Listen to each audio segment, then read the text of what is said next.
Final account के बारे में पढ़ेंगे। फाइनल अकाउंट क्या होता है?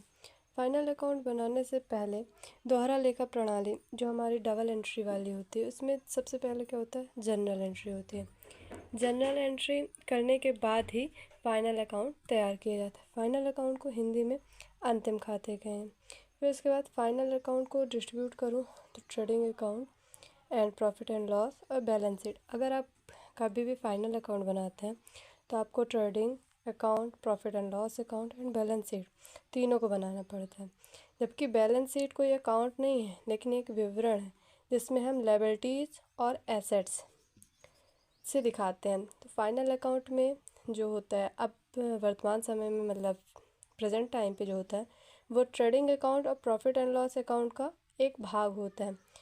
जो कंपनी अधिनियम 2013 के अनुसार trading and profit and loss साथ में बनाया जाता है। मतलब पहला भाग ट्रेडिंग अकाउंट का, दूसरा भाग प्रॉफिट एंड लॉस अकाउंट का। ट्रेडिंग अकाउंट को जो अगर हम परचेज़ करते हैं तो उसमें केवल हमारी जितनी भी ग्रॉस प्रॉफिट होती है या ग्रॉस लॉस होती है वो निकलती है। जबकि प्रॉफिट एंड लॉस अकाउंट की बात करें तो इसमें हमारे net profit and net loss निकलता है। बैलेंस शीट में हमारे पास कितनी संपत्ति है, कितने दायित्व हैं, इस बात को निकालते हैं। अंतिम खाते होते हैं वो वर्ष की व्यापारिक स्थिति को बताते हैं। वर्ष की व्यापारिक स्थिति मतलब कि हमारा जो एक वर्ष के अंदर कितनी इनकम हो रही है, फिर हमारा कितना एक्सपेंस हो रहा है, मतलब व्यापारिक स्थिति, आर्थिक स्थिति क्या है। तो इसको हम 1 अप्रैल से 31 मार्च बना सकते हैं, 1 जनवरी से 31 दिसंबर, या 1 दीपावली दूसरे दीपावली, या 1 होली से दूसरे होली। मतलब अंतिम खाते क्या है कि जो वर्ष के अंत में बनाए जाने वाले खातों को अंतिम खाते कहते हैं। तो हमारे इसमें निकलता क्या, ट्रेडिंग में जो होता है वो gross profit and gross loss, and profit and loss में net profit and net loss.